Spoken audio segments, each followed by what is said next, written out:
ভূমিকম্পে ভাঙছে একের পর এক বাড়ি, চারিদিকে হাহাকার। মিয়ানমারের ভূমিকম্পে 1,000 মানুষের মৃত্যুর আশঙ্কা মিয়ানমারে। গত শুক্রবার দুপুরের দিকে 7.7 মাত্রার ভূমিকম্প অনুভূত হয়েছিল। যুক্তরাষ্ট্রের ভূতাত্ত্বিক জরিপ সংস্থা জানিয়েছে, ভূমিকম্পের কেন্দ্রস্থল ছিল দেশটির উত্তর পশ্চিমের শহর সাগাং থেকে প্রায় 16 কিলোমিটার দূরে। এলাকাটি রাজধানী নেপিডো থেকে প্রায় 100 কিলোমিটার উত্তরে। গত শুক্রবার স্থানীয় সময় দুপুর 12:20 প্রথম ভূমিকম্প আঘাত হানে।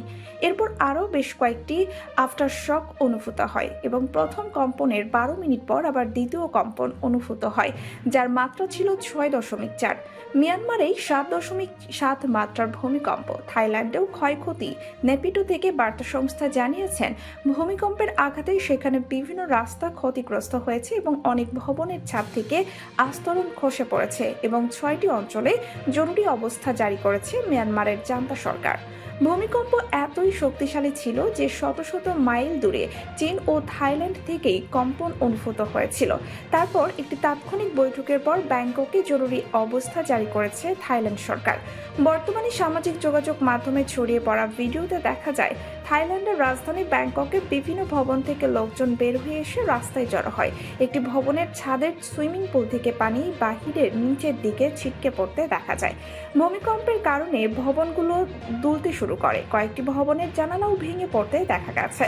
মিয়ানমার, থাইল্যান্ডে ভূমিকম্পে নিহত 107, জখম 350, নিখোঁজ বহু মানুষ আর আহত হয়েছে শিশু থেকে শুরু করে বিভিন্ন বয়সী হাজার মানুষ। এছাড়াও থাইল্যান্ডের ব্যাংককে একটি নির্মাণাধীন 30 তলা ভবন সম্পূর্ণ ধসে পড়েছে।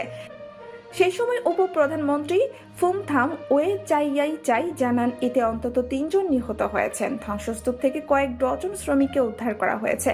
30 তলা এই ভবনে এখনও 81 জন আটকা রয়েছেন বলে জানিয়েছেন উদ্ধারকারীরা।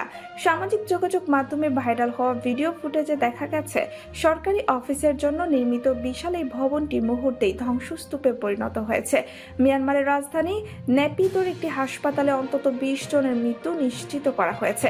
দেশটির দ্বিতীয় বৃহত্তম শহর মান্ডালয়ে রক্তাক্ত অবস্থায় আহতদের অ্যাম্বুলেন্স গাড়ি ও মোটর সাইকেলে করে হাসপাতালে নিয়ে যাওয়া হয়। মান্ডালয় জেনারেল হাসপাতালের এক চিকিৎসক বলেন, এত বেশি সংখ্যক আহত আসছেন যে নার্সদের কটন সোয়াব ফুরিয়ে গেছে, দাঁড়ানোর জায়গাও নেই। এবং 45 বছর বয়সী কিউশুই নামে এক নারী বলেন, তার 3 বছর বয়সী মেয়ে ভূমিকম্পে মারা গেছে। তিনি আরও বলেন, আমি নিচে নামতে দৌড় দেই, কিন্তু সময় মতো সেখানে পৌঁছাতে পারেনি। এখন সরকারের কাছ থেকে কোনো সাহায্য পাচ্ছি না। এছাড়াও ইয়াঙ্গুন টাইমসের এক প্রতিবেদনে জানা যায়, নেপিদো বিমানবন্দরের এয়ার ট্রাফিক কন্ট্রোল টাওয়ার ধসে পড়ে এবং বিমানবন্দরটি বন্ধ রয়েছে ও পররাষ্ট্র মন্ত্রণালয় ও শ্রম মন্ত্রণালয়ের ভবনও ধসে পড়েছে বলে জানা গেছে।